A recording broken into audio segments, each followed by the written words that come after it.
There's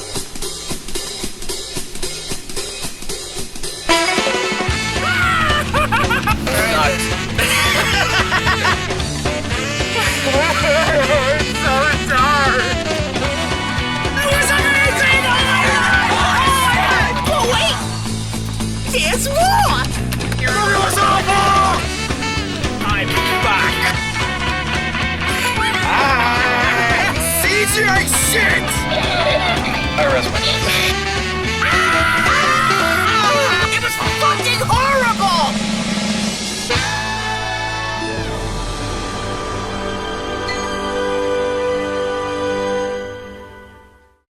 Hey everybody, it's BigJackFilms here. Welcome to an opening night, and yeah, I saw a new movie finally. I don't go to the movies often, but you put some dinosaurs, you put these little buddies in your movie, and I'll have a good time. So, as the title clearly says, get back on there, Mr. Triceratops. I just got out of the latest dinosaur movie in theaters. That's not, surprisingly, Jurassic Park. That, of course, being the film 65. This movie has been kind of anticipated lately because it is, I think it's because of Jurassic Park, because this is the first dinosaur movie outside of the Jurassic Park series that is a big-budget, theatrical dinosaur movie in about 14 years since Land of the Lost in 2009, which, by the way, underrated. I actually didn't mind that one. I saw it a long time. I saw it when it came out, and I saw it actually in like a really old school theater, which was cool. But I had fun at that. But this is the first dinosaur movie we've gotten since then that is a live-action human-dinosaur interactive film coexisting. That's a big budget, that isn't a made-for-TV asylum flick, and has some good qualities behind it. We've got Sam Raimi producing. This is the guy who did Evil Dead and the Spider-Man movies and so on. And we have a big star in the movie, Adam Driver, who obviously getting off of the Star Wars sequel trilogy. And one other actress who I can't remember what her name is, but this is a very almost independently underground film that a studio essentially distributed. And it's a film that has been very anticipated. I've heard mixed things about it, but I just came out of it because, hey, you put dinosaurs in your movie, I'll go see it. Hands down, bar none. And as a person who mostly talks about dinosaurs on my channel, this is sort of a thing to watch. So, what's the plot of 65? The short version is, because I don't want to give too much away on this one, it's the Turok movie. It's Turok. It's Turok meets Walking with Dinosaurs, Day of Destiny, the final chapter of the BBC series, meets pretty much a big-budget remake of Planet of the Dinosaurs, the Jim Danforth 1979 film that came out. That's like very stop-motion, very Harryhausen. People confuse it for a Harryhausen film, and it's not. It's pretty much that. And Adam Driver plays a spaceman, not going to say where and from, spaceman, who crash lands on prehistoric Earth, essentially. He crash lands during the late Cretaceous period, and basically has to survive and find a way to get back home. And the way he lands, he's like doing a log. He's very much like Buzz Lightyear, where he's like, Buzz Lightyear mission log. I crash landed on Sector 12, right? The terrain seems a bit Skull Island-y. But, a lot of people have been very mixed about it. I just saw JT's Reborn's review of it. He came out a tad disappointed. I've heard a lot of the scientifically accurate prehistoric lores of dinosaurs are not happy with this film because of the scientifically inaccurate dinosaurs and stuff. But what are my thoughts on this film, on this latest dinosaur flick? I surprisingly really liked it. I had a lot of fun on this one. In fact, I came out and you know what I said to myself? This was way better than Dominion. Because Dominion was a cartoon. Dominion was a big, giant cartoon movie. It beats the last one, Fallen Kingdom, but not by much. But this is a much better film. This is everything I've been wanting with the latest Jurassic flicks. It's scary, it's full of environments, the effects are solid, the drama, the suspense is great. I don't know what people are talking about. I mean, look, if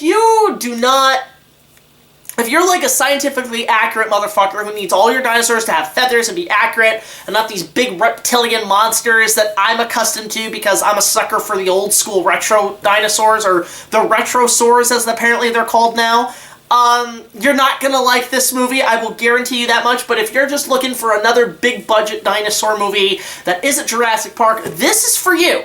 And I had a blast with it. First and foremost, the story's not too bad. I mean, again, it is just Planet of the Dinosaurs. It is just that, but with two people instead of like a group. And on top of that, different outcomes, different takes, and it's definitely in the horror genre. Like, this is... If you guys remember, a couple of years ago I did a Let's Talk on what I would want to see in a big budget remake of Conan Doyle's The Lost World. That's this movie. It's pretty much what I've been wanting. The creatures and the dinosaur designs are unique and different, and you know, as Peter Jackson said in his King Kong remake, he said, I wanted our Kong dinosaurs to be big and mean and very scary, and this movie delivered on that. The environments are pretty damn impressive. I think they shot this in like Ireland and a few other places, but the environments for the prehistoric accuracy look great. It reminds me very much a lot of Walking with Dinosaurs, the BBC series. It reminds me a lot of the last chapter, Day of Destiny, where there's environments in this film, because this is in the very late Cretaceous period, right directly like a few days or weeks before the meteor hits and kills the whole planet.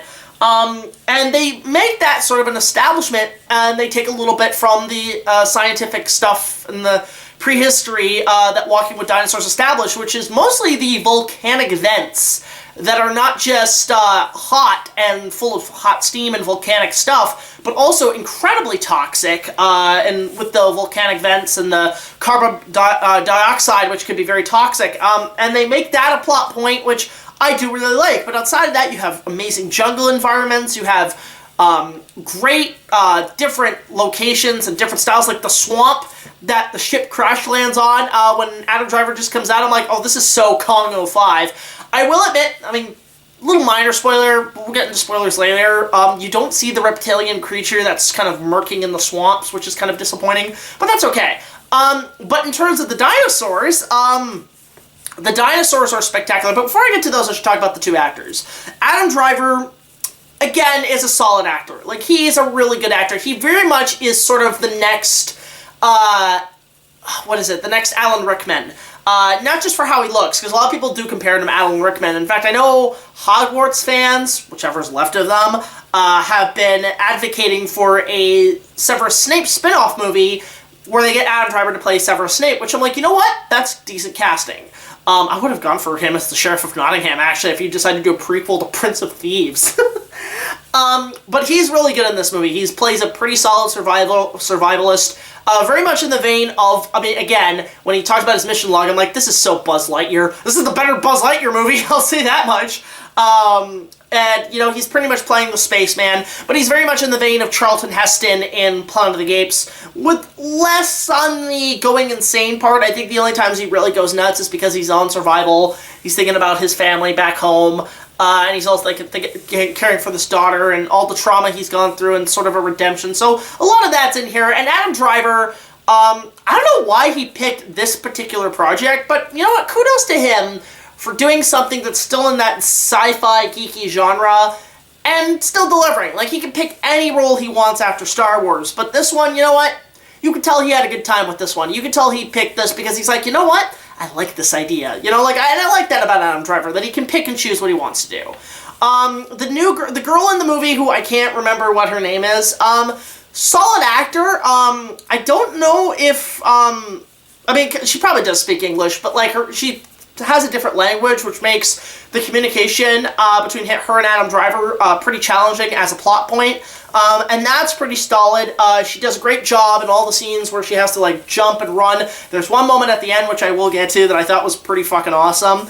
But she's a great actress. I really liked where she was going, and she's got a good career ahead of her with this film. I thought that was pretty solid. But they're the really only two leads. The rest of the cast is sort of at the beginning of the movie. But it's a survival film, so it's very much like Castaway, where they have to, like, pick off, like, what's edible, what stuff. I love the fact that Driver's, space tech is actually pretty solid. Like, I will admit, the gun that he has, it reminds me of a certain Nerf gun model. I can't remember what the name of it is, but it's like this orange one with, like, a gray barrel. It's like a long rifle. You could pretty much take that Nerf gun and make that the prop in this movie, and I swear to God that's what they did. I think Nick Jackson has that exact gun I'm talking about, but you can basically turn that into the gun from this and it works. I like the little grenade, little ball things that he has. I like his GPS tracker, which has like hologram tech and actually has a GPS and all that shit. So the technology in this is actually really cool in terms of just all the space stuff, the sci-fi aspect. It's also very practical. Not just in the locations, but the sets of the spaceships are pretty cool, the sci-fi stuff. The crash-landed ship definitely was all for real on a stage, but I swear to God, they must... there are some shots where it's like crash in the swamp. You swear they built a set there, which I thought if they did, that's pretty impressive. I can't tell if that's CGI or not. But I will say this too, like, the tone-wise, outside of being Tarek, has very much a vibe of like The Predator. So if you like The Predator and you wanted like a dinosaur movie in the style of Predator, you get it with this. But there's a lot to write home about this film. Now let's get to the dinosaurs. And you know me, I'm all about my dinosaurs. The short version is, they're very cool designs. They're very unique, they're very different, and they're very scary. There are moments where this movie actually did scare me. And not just with the suspense, but there are mostly jump scares, but they work very efficiently in this film. There's like moments with the raptors, which are pretty frightening. Yes, there are raptors. You can't do a dinosaur movie anymore without raptors. There's some raptors. There's pterosaurs, which are really cool. And then you've got a lot of four-legged carnivores in this movie. There's also an oviraptor. There's an oviraptor that lives in a cave and actually tries to attack Adam Driver, which I know people bitch like, why is he attacking Adam Driver? He's an oviraptor. Oviraptors are omnivores. They can eat plants, meat, and eggs. They're not just egg stealers. They can actually eat meat. So the fact that he tried to kill one, I'm like, look, I always thought oviraptors were cool. It's actually my mom's favorite dinosaur. But this one, they will kill you. They have the capacity to kill you. So I like the fact that oviraptor was in this. And then you have these four-legged carnivores, which they're very much on a take of the Skull Island creatures in Jackson's remake, the Wetasaurs. But in this one, I call them Crocoraptors or Raptor Gators. Basically, they're basically let's take a Velociraptor. Let's take this guy right here and just make him an alligator. That's all they did. And you know what? It's a unique design. It's different. I mean, it is pretty much the Wetasaur from Congo 5, but let's just make it look like a big raptor, which I thought was okay. But I'll admit, I'm getting kind of sick and tired of the four-legged raptor aesthetic since Fallen Kingdom with the Indoraptor. Let's move on from that. But those were cool. The pterosaurs were actually really nice. I like the pterosaurs in this movie. They are very much just, you know, pteranodons, but they have sort of a, like, kind of a curve in their beaks, and they got some teeth and stuff. They look pretty vicious. Like, they look like they could peck your eyes out. But they were pretty cool.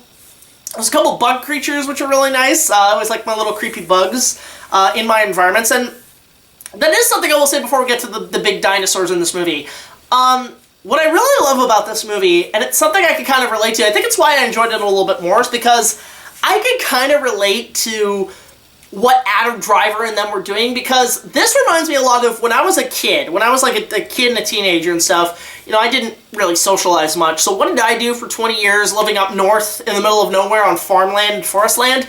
I used to go around and like pretend to like, with a Nerf gun, and go around and pretend to be on an island full of dinosaurs and run around, get chased by them, and the environments had that very much that aesthetic to me. It very reminded me of like that Canadian wildlife environment where I would just go around pretending to shoot dinosaurs and stuff and come up with ideas and little quests and stuff. So I could kind of relate, and as a person who I guess has always been a fan of survivalist activities, being out in the wild and doing all that, and like building rafts or building tree forts or plucking food from the bushes or stuff like that aesthetic that I really enjoy. I can relate to this movie, and it reminded me a lot of that of me as a kid, just going around pretending to run away from dinosaurs out in the forest, like miles away from home, and then come back. It had that feeling to it, and I could really appreciate the film for that. So kudos to the filmmakers on that. But when we get to the big dinosaurs, what do we get in this one? What are the big dinosaurs in this?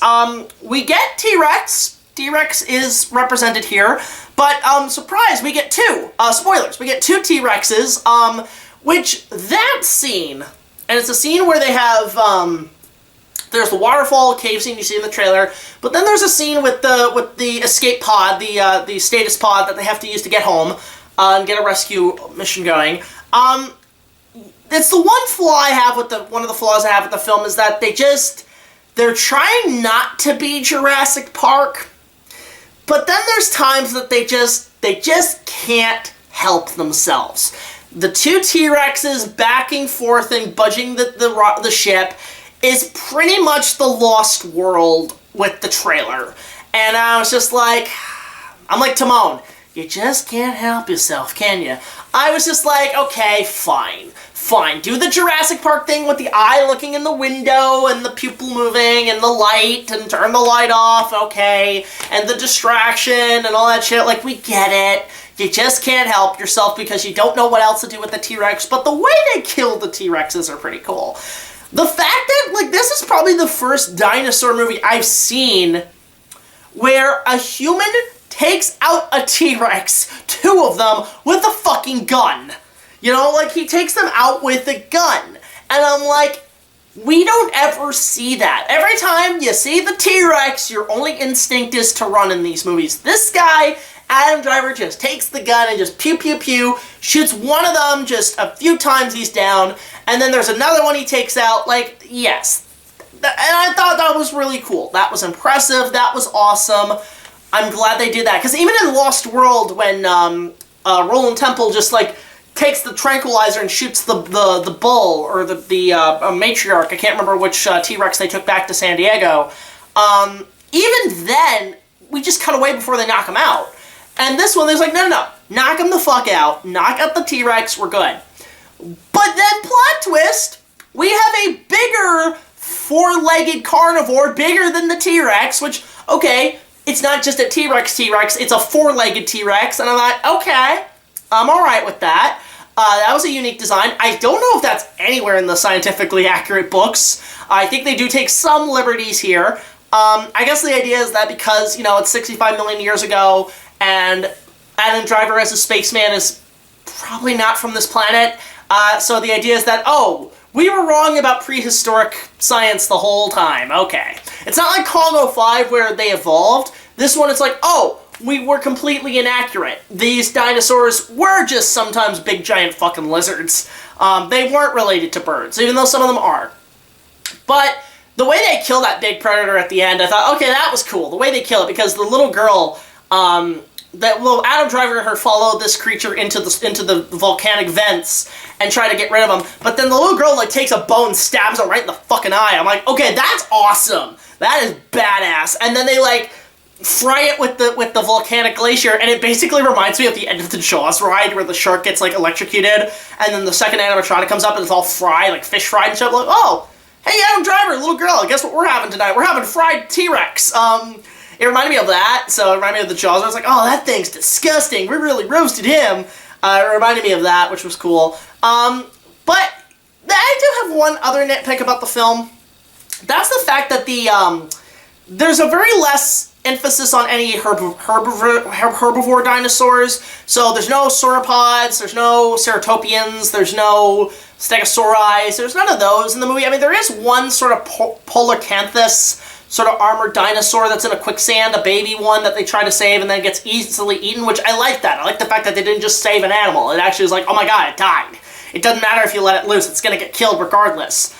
I did like that, but at the same time, it's like, if that was the only herbivores we got, and I'm like, there's no way all these predators are just picking off each other one by one. There's gotta be some herbivores in there. I mean, some Taurosauruses or something, or an ankylosaur. There really was nothing, and I heard that this movie went through a couple of re-edits, and a couple of things were cut, and a couple of things were changed, so it makes me think that there were some scenes with herbivores probably cut from the film, because I wanted to more emphasize on the horror aspect than the dinosaur ooh and ah. Like, that's the one thing I will say. With the Jurassic World movies, they take half of Malcolm's speech in The Lost World where it's like, ooh, ah, that's how it always starts.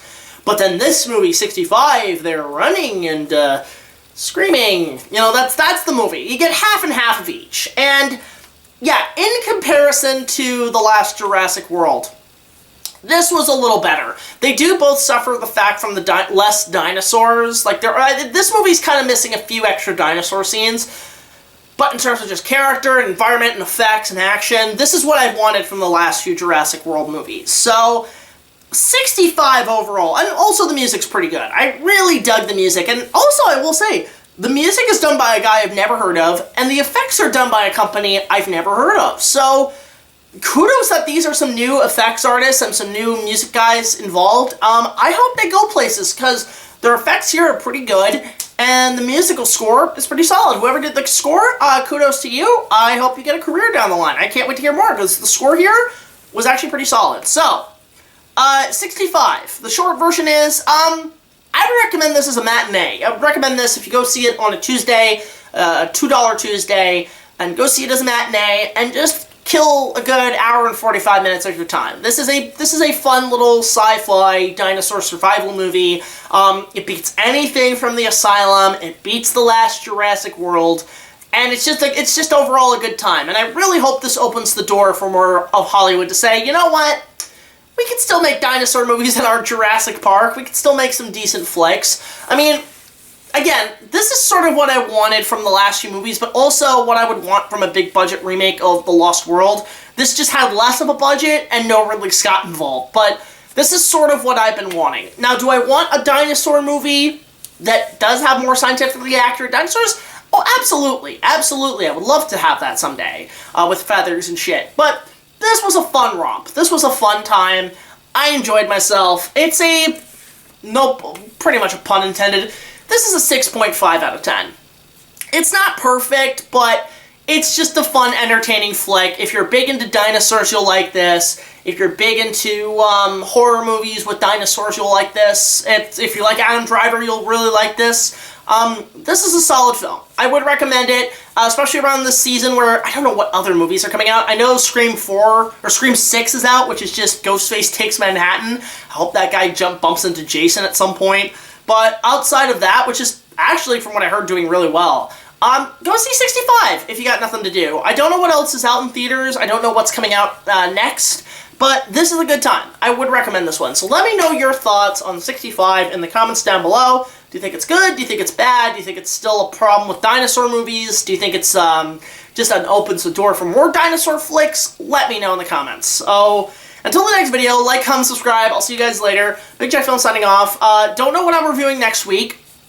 I might try to go to the movies a bit more. I really want to. I miss going there. I cannot believe the only movies I see now are dinosaur flicks. It's just, not many movies excite me much anymore.